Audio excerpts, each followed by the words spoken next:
Olá, gostaria primeiramente de agradecer o convite do Conselho Regional de Odontologia de Minas Gerais, na terceira semana da odontologia, evento pelo qual estou tendo a honra de participar.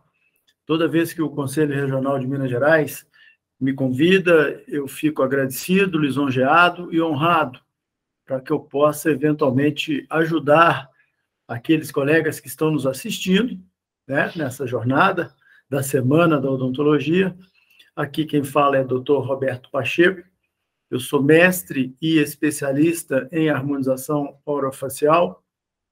Sou o atual presidente da Associação Brasileira de Harmonização Orofacial, a ABRAHOF, né, a maior associação de harmonização orofacial do Brasil, e sou da Câmara Técnica do Conselho Regional de Odontologia de Minas Gerais, sou também da Câmara Técnica do Conselho Regional de Odontologia de Santa Catarina. Então, de certa forma, penso eu que posso humildemente somar no conteúdo dessa semana odontológica, da odontologia, e ninguém e nada melhor do que, eventualmente, como tema, sabemos nós que a semana da odontologia, essa terceira, como sempre, temos aí assistindo a nossa palestra profissionais de várias áreas de atuação e também futuros colegas da odontologia, futuros dentistas, hoje acadêmicos, né, que estão nos assistindo. Então, pensei em um tema que pudesse somar para que todos vocês possam assistir essa demanda dessa nossa aula, né? Então, como título, eu pensei odontologia tradicional e contemporânea. Ora, momento de transformá-la em apenas uma única, porque o que muito ouço no dia a dia das minhas viagens, dos meus cursos, das minhas palestras, ainda existem profissionais que entendem que a harmonização orofacial não seja uma área tão nobre assim, por ser jovem, né? Eu costumo dizer que a harmonização orofacial é uma criança de colo, né, que em 2019 se tornou especialidade com a nossa resolução 198, do Dr. Juliano do Vale, na presidência da nossa autarquia federal, e a partir daí vem-se um amadurecimento desta amada área de atuação, que hoje é da odontologia, né, como especialidade, é a única entidade de classe que tem efetivado como especialidade. E, recentemente, tivemos, em uma primeira instância, uma definição, uma decisão judicial pela qual algumas associações da área da medicina vinham de encontro a essa normativa, essa resolução da 198, e como uma vitória da nossa entidade de classe, a odontologia, na figura do Dr. Juliano do Vale, na figura do Dr. Cláudio Miak, Dr. Evaristo Volpato e tantos outros que lá nos representam, nós tivemos uma vitória dizendo que isto sim é uma área de atuação da odontologia e que ninguém vai tirar. É claro que é uma vitória de uma batalha, não vencemos totalmente a guerra, e para tal, é importante salientar para todos que nos assistem que virão novas batalhas, mas em sendo conquistadas as primeiras, vamos nos fortificando para que possamos vencer as demais. E sempre salientando a responsabilidade de bom senso, né, de parcimônia naquilo que temos pensado de evolução nesta área de atuação, né? Temos que imaginar que temos isso nas nossas mãos, mas que não podemos e nem devemos perder a mão disso. Então, com muita responsabilidade, muito bom senso, o Conselho Federal de Odontologia, associando-se e associados aos conselhos regionais de cada estado, vem tomando medidas de entendimento, de parcimônia, de inteligência jurídica, para que a gente consiga efetivar tanto o que já fazemos, como, eventualmente, uma nova definição do que podemos vir a fazer dentro da odontologia, dentro da harmonização orofacial, dentro da nossa área de atuação, ok? Então, chegou o momento de unificar. Não somos inimigos, não temos inimigos uns dos outros, somos da mesma área de atuação, a odontologia, e, como tal, eu quero aqui mostrar e salientar que a harmonização veio para somar, tanto na cirurgia e traumatologia bucomaxilofacial, como também na dentística, na endodontia, na periodontia, na ortodontia, alguns dos melhores professores de harmonização orofacial do Brasil são ortodontistas em primeira instância e que evoluíram para a harmonização orofacial, dos quais eu tenho grandes amigos, tá? Eu sou periodontista e implantodontista. E, para tal, depois de efetivar essas minhas especialidades, me tornei especialista em harmonização orofacial e sou um dos primeiros 5 mestres em harmonização orofacial do Brasil, porque o primeiro mestrado surgiu na Uningá, e hoje parece-me que tem mais um na São Leopoldo Mandic, e da primeira turma, dos primeiros 10, eu fui um dos primeiros 5 que consegui defender a minha tese, área de concentração e harmonização orofacial, e daqui, como a função de um mestre, que sou, é passar conhecimento, passar bom senso, passar amor naquilo que fazemos, ok?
Vocês já pararam para pensar o que é resgatar 5, 6, 8, 10, talvez, quem sabe, 12 ou um pouco mais anos da sua vida, da vida de um ser humano em que já se passou, em que já se adquiriu experiência, a experiência da vida, né? E do ponto de vista estético, embora não dê para substituir e nem separar a estética da função, e aí entra a odontologia nesse sentido, né? E não dá para separar a emoção, as emoções da função e também da estética, não dá para separar. Então, se pudéssemos marcar um encontro com nós mesmos, o que você faria?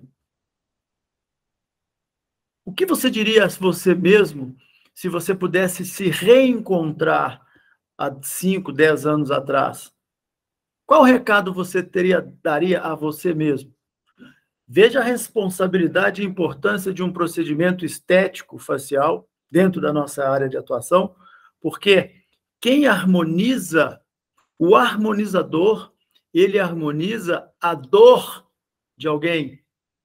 E esta dor, muitas das vezes, está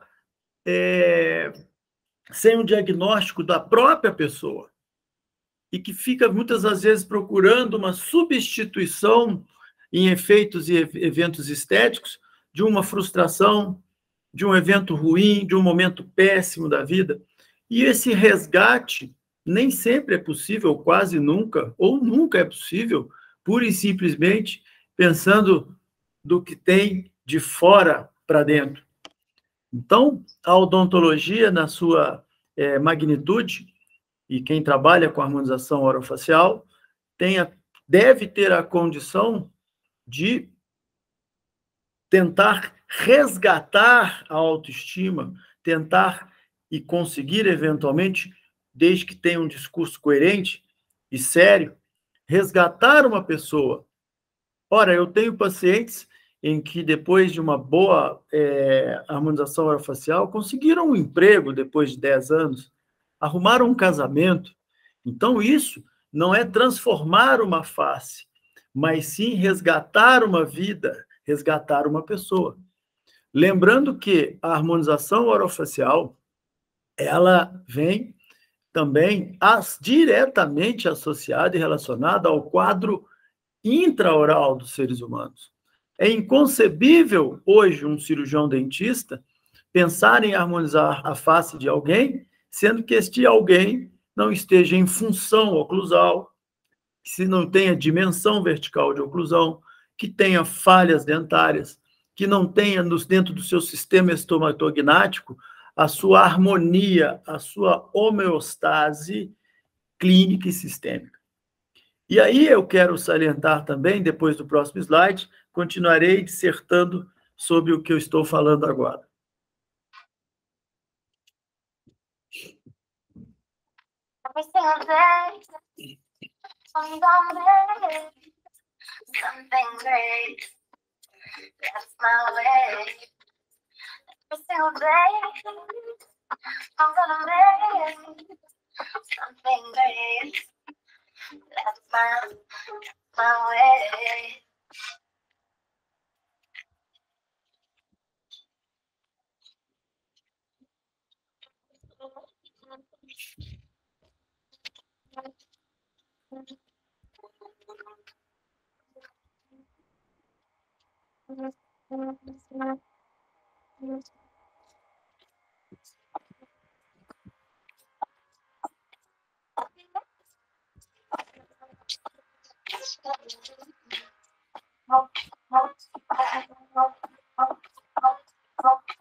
Quem procura um harmonizador orofacial certamente está em busca de uma pró-cura. E quem harmoniza a dor de alguém pode ajudar numa pró-cura desse alguém. Portanto, a função hoje de um cirurgião dentista que trabalha brilhantemente, quanto mais conhecimento ele tiver, quanto mais autonomia ele tiver sobre as áreas da atuação da odontologia, de função mastigatória, respiratória, de deglutição e de estética, mais a gente vai conseguir resgatar vidas e pessoas. E esta parte da harmonização, quando a harmonização orofacial entrou em minha vida, eu observei, já sendo periodontista, implantodontista, tenho 30 anos de formado, que o conhecimento sistêmico do ser humano é muito importante, porque não podemos e nem devemos minimizar os procedimentos estéticos faciais em questão de que colocamos produtos de lenta degradação ou de nenhuma degradação, ou de degradação bastante remota na face desses nossos pacientes. E o ser humano que estiver sistemicamente inadequado, isto vira uma bomba relógio. Portanto, esta amada área de atuação fez com que a classe odontológica que trabalha ou que queira trabalhar nessa área deva exaustivamente estudar o ser humano do seu ponto de vista sistêmico. E aí entra como resgate de vidas também a parte emocional. Então, aí numa dessas fotos que passei no vídeo, eu falo uma frase: dizer não é um ato de amor. Dizer não é um ato de amor. Você disser não, você não pode fazer esse tratamento agora. Você não está apta, você não está apto, porque você tem problemas sistêmicos, porque você tem hipotireoidismo, exemplo, ou porque você está querendo substituir, do seu ponto de vista emocional, um procedimento estético por alguma outra coisa que você não vai conseguir sanar, né? Então, para fazer a harmonização orofacial não é para quem quer, é para quem merece. Eu costumo dizer aos meus alunos, merece do ponto de vista clínico, se tem indicação, sistêmico, se está apto, saudável a se fazer, e do ponto de vista emocional, que possa entender que menos é mais. Fazer mais com menos é o ideal, e não fazer mais com mais. Fazer mais com mais é fácil. Eu quero ver fazer mais com menos. Essa é a grande verdade. É a cereja do bolo da harmonização orofacial. Então, como vamos envelhecer? Nós só temos uma certeza na vida, que vamos morrer. E para morrer, reza a nossa existência que devamos e vamos envelhecer. Então, hoje eu digo que envelhecer de uma maneira salutar, saudável, é uma questão de escolha, uma questão de boa gestão e de bom senso. Envelhecer nós vamos, mas como você quer chegar à sua idade máxima numa cadeira de rodas, com pernas amputadas, ou você quer estar fazendo uma boa caminhada, tomando socialmente uma taça de vinho, sabendo que o seu processo sistêmico está em dia, né? Então, são perguntas que temos que fazer. E no mundo de hoje, nós sabemos as diferenças que temos do ser humano, que cada vez mais se encontra glicado. Glicado é açucarado, né? Inflamado, por conta de má alimentação, de maus hábitos, não somente alimentares, mas hábitos de vida, né? Ausência de vitamina D, que é muito importante. Olha, ontem eu fiz uma consulta de uma brasileira que mora na Suíça, e, para quem não sabe, eu peguei o exame de sangue dela, e a vitamina D3 dela estava em 171 nanogramas por ml. Para muitos médicos aqui do Brasil, ela estaria intoxicada de vitamina D. Eu nunca vi ninguém morrer por excesso de vitamina D, mas pela falta eu já vi. Então, eu dei os parabéns a essa paciente e ela me relatou que lá na Suíça é obrigatório a reposição e suplementação, modulação de vitamina D pelo governo, porque lá não tem sol. E, para quem não sabe, a vitamina D vem da pele, do sol, né? Então, via de regra, quem regula a nossa imunidade é a vitamina D. Pacientes que estejam com imunidade ruim não devem fazer harmonização orofacial. E eu acho que não deve fazer absolutamente nada eletivo. Primeiro seria a modulação sistêmica desse paciente, não somente na vitamina D, mas em outros aspectos, tiroidianos, hipofisários, do hipotálamo, cardíacos, adrenais, né? Que regulam o nosso organismo.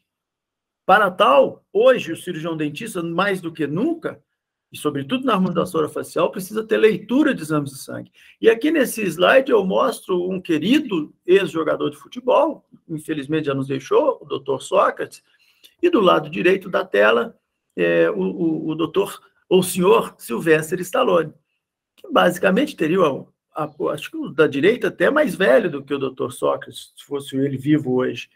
E por hábitos e por uma gestão inadequada, o nosso querido Dr. Sócrates veio a nos deixar. E a clínica é soberana. Quando chega um paciente com essa lipodistrofia facial, né, com os olhos amarelados, com a pele com macroporos, muitas das vezes as mulheres em pré-menopausa ou menopausa com alopécia, queda de cabelo, cansaço, isso tudo nos dá um recado clínico que foi deixado de lado em um período da harmonização orofacial. E hoje em dia não mais. Hoje o harmonizador orofacial, e eu diria que todo cirurgião dentista tem que ter esse olhar clínico de entendimento sistêmico a partir da parte externa dos nossos pacientes. Então, o que diferencia esses dois seres humanos é a boa gestão, e não que eu ache também que o exagero de suplementação hormonal seja o caminho. Mas hoje nós estamos na era dos hormônios bioidênticos, diferente de eras passadas. Então, cansei de ver pacientes falando, não, a minha ginecologista é contra reposição hormonal. Ora, então mude, porque nós estamos na era dos hormônios bioidênticos. Ah, mas hormônio dá câncer. O que dá câncer é não tomar hormônio. É diferente. Mas é claro que isso para fins odontológicos. Nós não entramos em tratamento de suplementação hormonal que não seja para fins odontológicos. Mas temos a obrigação de indicar aos nossos pacientes e dizer não aos mesmos que não tenham a indicação sistêmica para tal. Acabou essa era de ficar enchendo o buraquinho na cara das pessoas, né, de gel de ácido hialurônico. Nós temos que ver o ser humano como um todo, clínica, sistêmica e emocionalmente falando. E, para quem ainda não sabe, quem está aí no início da carreira da odontologia e aqueles que não trabalham tanto dentro da anatomia do envelhecimento de cabeça e pescoço, nós sabemos que ocorre uma alteração volumétrica e tridimensional das estruturas que sustentam a nossa pele, tanto esqueletal quanto em relação a tecidos moles. E quando falamos de tecidos moles, falamos de pele ou tecido tegumentar, músculos, tendões, né? E coxinhas de gordura, ok? Tendões aí, ligamentos, tendões ligamentares. E o que acontece nessa anatomia do envelhecimento? O que faz essa jovem mulher linda se tornar uma jovem senhora bonita, mas com uma resposta da anatomia do envelhecimento, tanto do ponto de vista ósseo quanto do ponto de vista de tecidos moles? O que ocorre com o tempo? Do ponto de vista macroscópico, vamos falar primordialmente da questão óssea. A questão óssea, a gente tem uma diminuição da altura da face.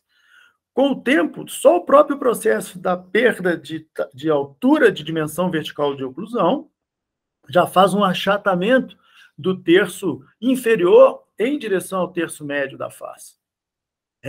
A pré-maxila, ela também ocorre uma reabsorção. E isso mesmo dizendo e falando em pessoas que não perderam dentes. Se falarmos em pessoas que perderam os dentes, e que infelizmente é uma grande, alta realidade, sobretudo no país em que vivemos, isso é exacerbado, essa distância do terço inferior para o terço médio da face, né? Ocorre também uma diminuição do osso zigomático, do arco do osso zigomático. Imagine esse tecido mole que fica no envolto, no entorno, que a gente chama de maçã do rosto, para onde ela vai parar com essa perda óssea regional, né? O ramo da mandíbula é reabsorvido, o ângulo da mandíbula, ele aumenta de tamanho com o tempo.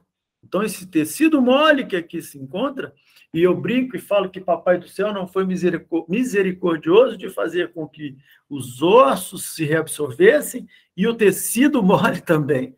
Então, esse tapete de tecido mole vai para algum lugar. A órbita, eu muito dando aula de anatomia em crânio seco, eu gosto de pegar dois crânios, mais ou menos do mesmo tamanho, e digo, qual é o mais antigo? Qual ser humano faleceu mais a posteriori? E os meus alunos, olha, professor, como que eu vou saber? Eu não tenho a visão C14. É muito simples, basta a gente avaliar essas perdas ósseas, elas nos dão um sinal. A nossa órbita, que é arredondada, com o tempo ela se quadraliza. A gente chama isso de quadralização da órbita, né? Então, você imagine também a carinha de triste que acontece, né, a olheira, região de olheira, região infraorbitária, né, por conta de inserções musculares. Aonde tem inserção de músculos, ocorre perdas ósseas. A diminuição do volume da maxila, né, já falei anteriormente, o nosso osso zigomático, ele é reabsorvido, e então isso favorece a queda da região do malar, né? Da maçã do rosto, vamos dizer assim, e também o aparecimento do sulco nasogeniano, né? Vulgo bigode chinês, né? Então ocorre isso, E a maxila, a pré-maxila é reabsorvida também. Então, a pré-maxila sendo reabsorvida, o lábio, a região superior do lábio, entra para dentro e os lábios começam a dar o efeito carimbo. Os lábios deixam de aparecer no seu volume, por conta dessa perda óssea, da região maxilar anterior. Então, com o passar dos tempos, a reabsorção da maxila favorece os códigos de barra, o desaparecimento do tecido mole dos lábios, né? E o sulco nasogeniano se exacerba e o sulco, o vulgo sulco linha de Maronete, né? Buco-mentual também, ele se exacerba com essas perdas ósseas. Então, a gente tentando passar aí uma dissolução, um desenvolvimento da anatomia do envelhecimento para quem não tem esse domínio, às vezes até sabia sobre o ponto de vista implantodôntico, sob o ponto de vista intraoral, mas extraoral, para entendermos o que ocorre, para explicarmos aos nossos queridos pacientes. É interessante para que a gente diga a eles que essa reabsorção óssea é inerente do envelhecimento e que não tem paralisação. Isso nós não temos gestão sobre as perdas ósseas. Então, a perda dentária, as perdas dentárias, como falei anteriormente, também fazem esse achatamento do crânio. Há de se ver aqui nessa imagem uma tomografia, né, de um paciente jovem, mulher, e uma mulher mais velha. A gente vê exatamente o zigomático, a pré-maxila reabsorvida, né, o ramo, o ângulo mandibular e as perdas dentárias. Isso favorece a anatomia do envelhecimento, e aqui à esquerda vemos isso na relação com os tecidos moles. O que vai acontecendo? E, naturalmente, por conta dessas perdas ósseas, a ponta cai.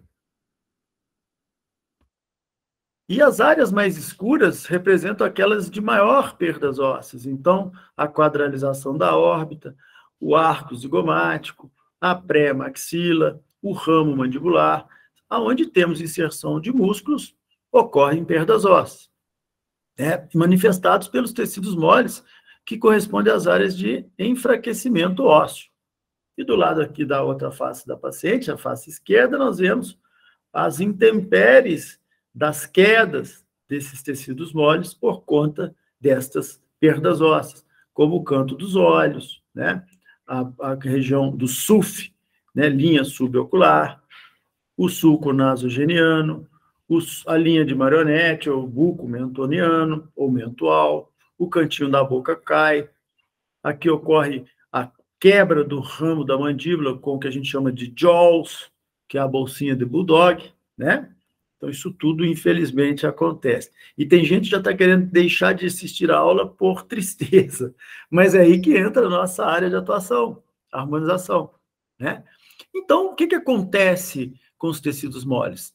Essa alteração da sua superfície, em questão de migração de tecidos moles, né? Ocorre uma queda. E aí nós temos que definir e diferenciar queda, derruga e de flacidez. São 3 circunstâncias que a harmonização orofacial tem que saber trabalhar para tratar. Quedas são, literalmente, quedas, né? Flacidez é quando a pele está sem tonicidade. E rugas nem sempre advêm das quedas. Existem rugas finas que advêm de desidratação, de doenças autoimunes, de processos de excesso de fatores extrínsecos, como o sol, né? Ausência de utilização de protetores solares. Então, essa diferenciação é importante, porque não se resolve tudo da mesma maneira. Então, em consequência dessa perda óssea, da quadralização da órbita, nós temos essas regiões que caem, como a da olheira, do canto dos olhos, né? Na questão da diminuição dos ângulos da mandíbula e do processo piriforme, a reabsorção óssea nessa região favorece a queda malariana, a queda do malar, né, da maçã do rosto, o aparecimento do sulco nasogeniano, né? Essa perda óssea também por conta da inserção e origem do músculo próceros aqui, né? Na verdade, é um músculo mímico, ele tem uma origem óssea, uma inserção dérmica que puxa a pele para baixo, e esse ângulo vai sendo diminuído, e isso favorece a queda da ponta do nariz também com o tempo, ok? Então, com o tempo, eles falavam assim, né? Ah, o nariz do vovô, da vovó, cresceu. Não, não cresceu. Exatamente por conta dessas perdas ósseas periféricas, em que a ponta, infelizmente, vira-se aqui um ângulo negativo. E aí se convia que dentro da proporção áurea, o ângulo nasolabial feminino, do ponto de vista da proporção áurea, é de 115, 120 graus, do homem 90 graus. E quando ele se torna negativo, isso fica antiestético. Tem pessoas que já o apresentam mesmo sem anatomia do envelhecimento, por questões de processos ósseos inadequados. Daí vem a ortodontia. Ninguém vai substituir a ortodontia ou a cirurgia ortognática, né? Quando o processo é cirúrgico, sempre interligando a função aos padrões estéticos. A gente não pode pensar que esse paciente não esteja em chave de oclusão, que ele seja classe 2, e que a gente vá fazer aí uma prótese, ou que vá fazer um preenchimento. Na verdade, ele precisa de tratar a sua função mastigatória. Ele, se tiver indicação ortognática, é a ortognática que a gente tem que fazer. E refinar com a harmonização. E não querer resolver tudo a ferro e fogo, porque ácido hialurônico não é osso. Tem gente que misturou as coisas, está achando que pode colocar 30, 40, 50 ml de gel preenchedor na cara das pessoas. Isso não favorece drenagem linfática, isso favorece a reabsorção mais rápida de coxins internos de gordura.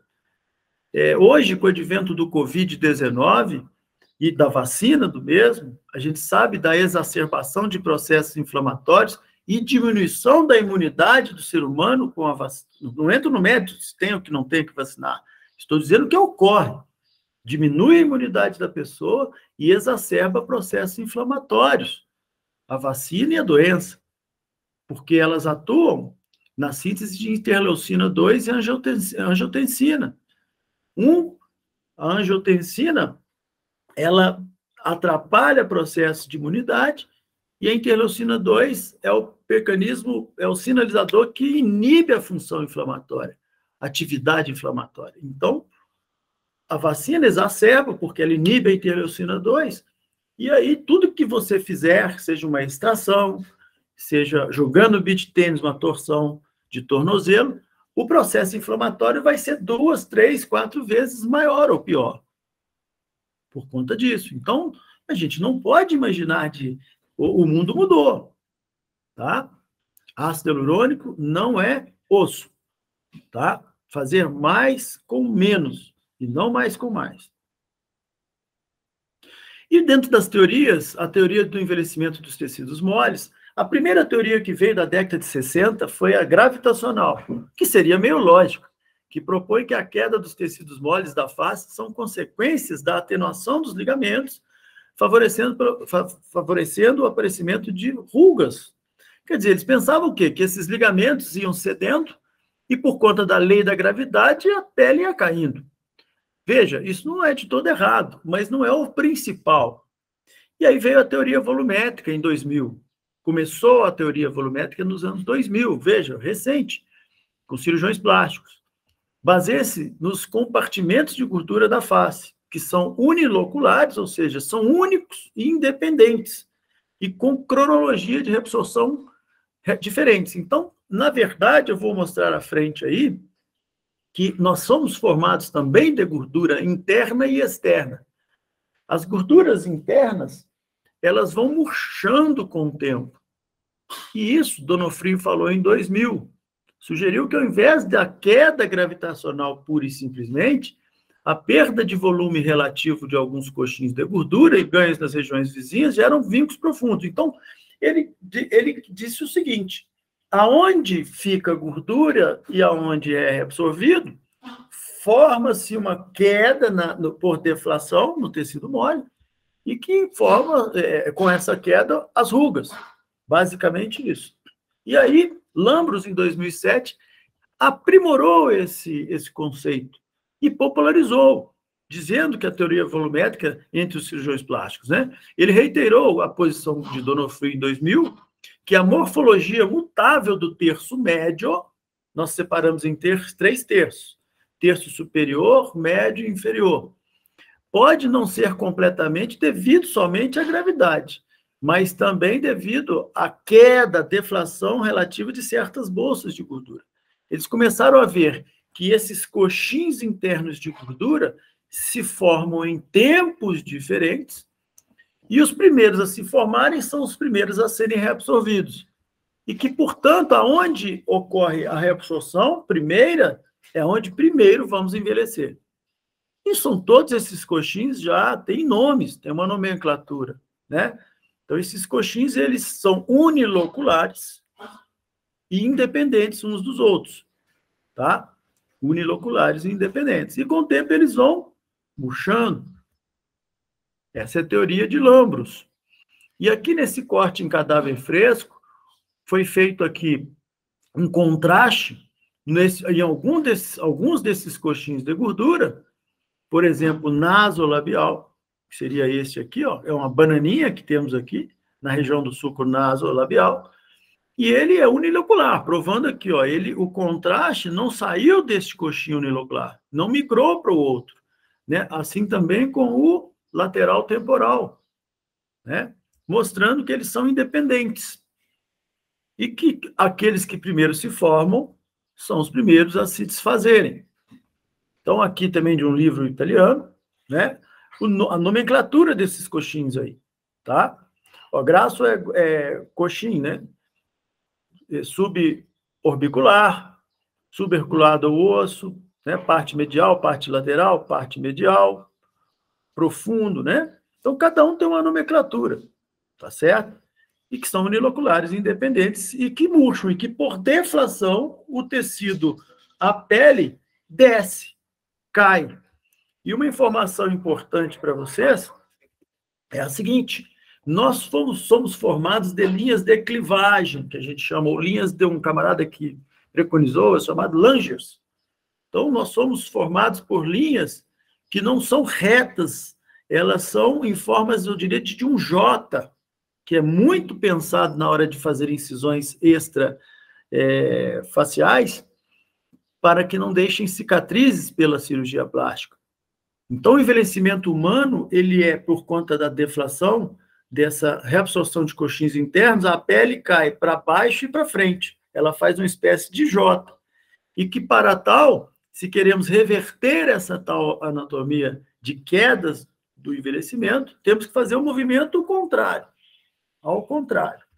E aqui uma cirurgia plástica que divido com vocês, que tive a honra de poder assistir. O que o cirurgião plástico, meu amigo, Dr. Roberto Diniz, obrigado por ceder essa imagem, está puxando aí? Isso é uma ritidoplastia, não é da nossa área de atuação, tá certo? Mas é interessante do ponto de vista anatômico entendermos, e aí a imagem é um pouco fantasmagórica para quem não tem o hábito de convivência, de lidar com processos cirúrgicos faciais, né? Mas o cirurgião plástico está literalmente pegando com esta pinça o SMAS, que é o Sistema Músculo-Aponeurótico Superficial, e reposicionando o tecido. Então, eu quero que vocês deixem de olhar lá para dentro um pouco e comecem a olhar o pescoço, a região da boca, do naso labial, como movimenta. Ele puxando o SMAS, movimenta tudo aqui, ó. Então, se queremos reposição anatômica, temos que saber aonde esse cara aqui se encontra. O SMAS, Sistema Músculo-Aponeurótico Superficial. E sabemos, vocês que estão começando, que o que está acima do SMAS é mais seguro do que está abaixo, porque as artérias, veias e nervos estão abaixo do SMAS. Então, se souber anatomia, temos maior segurança na aplicabilidade de procedimentos estéticos faciais, como bioestimuladores, fios, preenchimentos, né? E o que é mais estável? Então, nós temos diferença de projeção para volumização. Isso tudo a harmonização explica e ensina para vocês, para nós. Tá certo? E saber desses planos faciais é muito importante para que tenhamos segurança nos nossos procedimentos. Saber anatomia. Essas bolsas de gordura surgem em tempos diferentes, como foi a teoria de Lambros, né? Então, número 1, os coxins supra e infraorbitários são os primeiros a serem formados. O coxim infrazigomático, ele também é o segundo. Então, esses são os primeiros a serem formados e são os primeiros a serem reabsorvidos. Então, isso responde aonde o ser humano envelhece primeiro, do ponto de vista de quedas. É na região dos olhos, por conta dessa reabsorção de gordura nessa região. Ok? Então, e vai acontecendo com o tempo essa reabsorção de coxins internos. Agora, você imagine as pessoas colocarem aí 20, 30, 40 ml em volta desses coxins, ou dentro, no entorno deles, isso acelera essa reabsorção, isso desfavorece a drenagem linfática, isso não é replicável, né? Veja, como é que vai ser fazer 20 ml por ano? Quem tem dinheiro para pagar isso? Eu até admito que tem pessoas profissionais que consigam, mas não é o dia a dia clínico de 90% dos profissionais que trabalham nessa área de atuação. Então, tem outros mecanismos, como fios, né, bioestimuladores e outros mais que podem e devem somar no dia a dia clínico da harmonização orofacial. Então, a gordura superficial e a profunda, elas não se comunicam, porque tem o SMAS separando aquilo que o cirurgião plástico puxou lá, Dr. Roberto Diniz, meu amigo.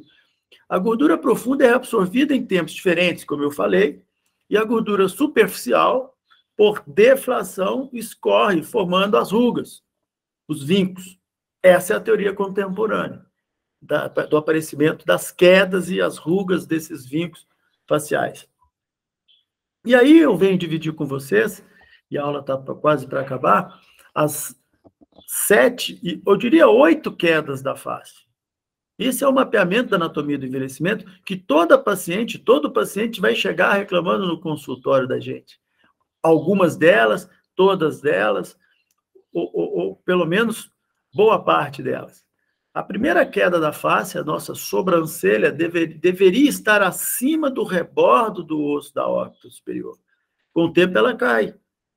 Por conta da primeira queda, vem a segunda, que é esse excesso de pele no canto distal dos olhos. Que é a hora que fala, tem que fazer blefro, mas se não, blefaroplastia, né, cirurgia de pálpebra, mas se não der gestão à primeira queda, se resolver só a segunda, não resolve. Bom, terceira queda é a olheira propriamente dita. Então, olheira é uma queda, não é uma ruga. Tem que ser tratado como queda, tudo que cai, qual que é o tratamento? Suspensão. Então, pessoa que tem queixa de olheira, eu não preencho olheira de primeira, eu suspendo a olheira. Imagine uma distância entre a linha infrapalpebral, a linha do sulco pálpebro-malar, que tem aí 3 centímetros. Se você suspender o terço médio, de 3 vai para 1, você resolveu 2/3 do problema, sem volumizar, sem bioestimular. Então, isso é uma queda. Primeira, segunda, terceira, quarta. A maçã do rosto cai e gera o sulco nasogeniano.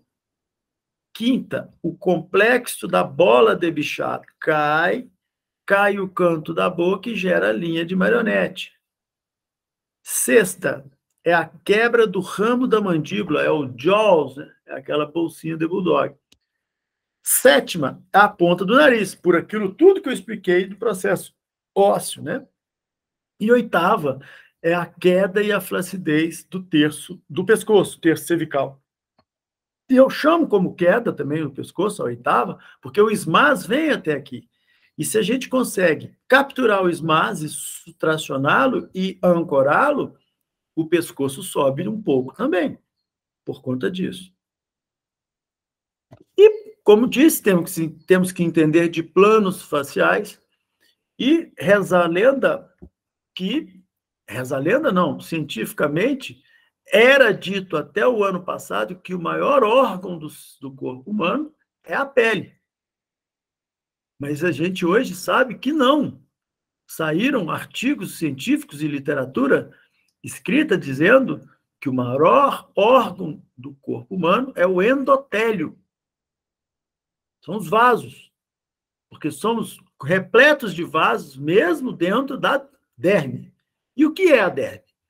Nós vamos separar a epiderme da derme, da sua camada papilar e reticular, e a hipoderme. A hipoderme, ela não faz parte da pele, do tecido tegumentar, nem embriologicamente e nem anatomicamente, embora elas sejam acopladas.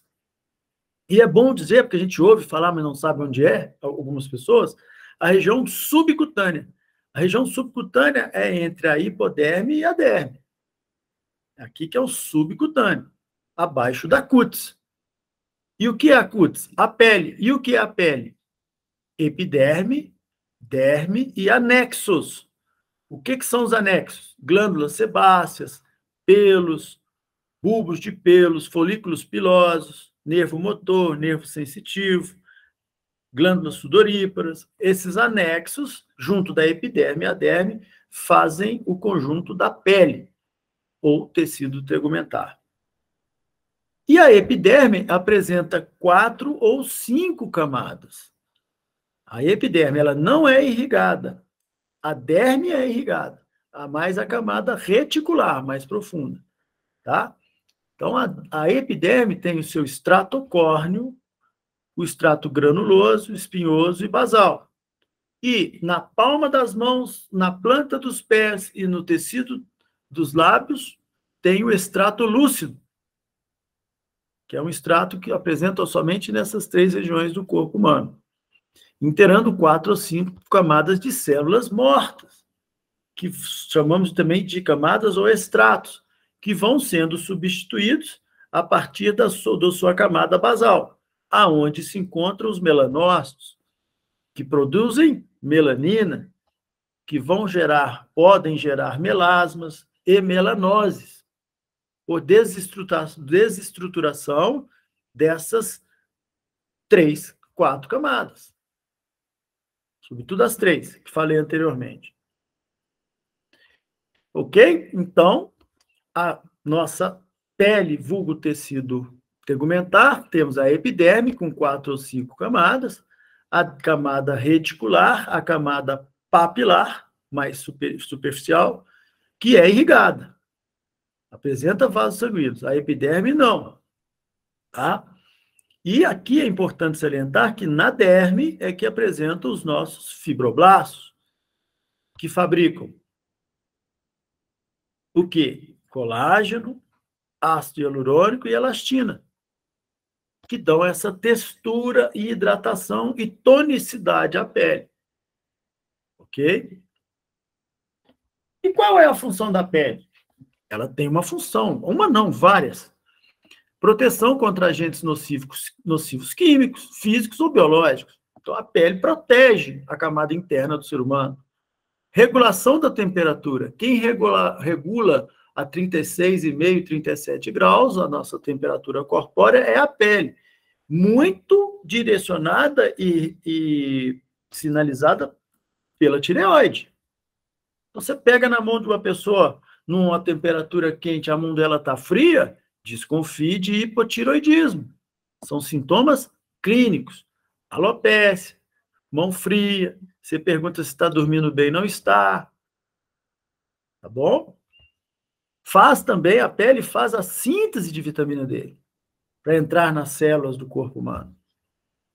Né? A percepção sensorial, quer dizer, você encosta nas coisas, é a pele que te dá a função tátil.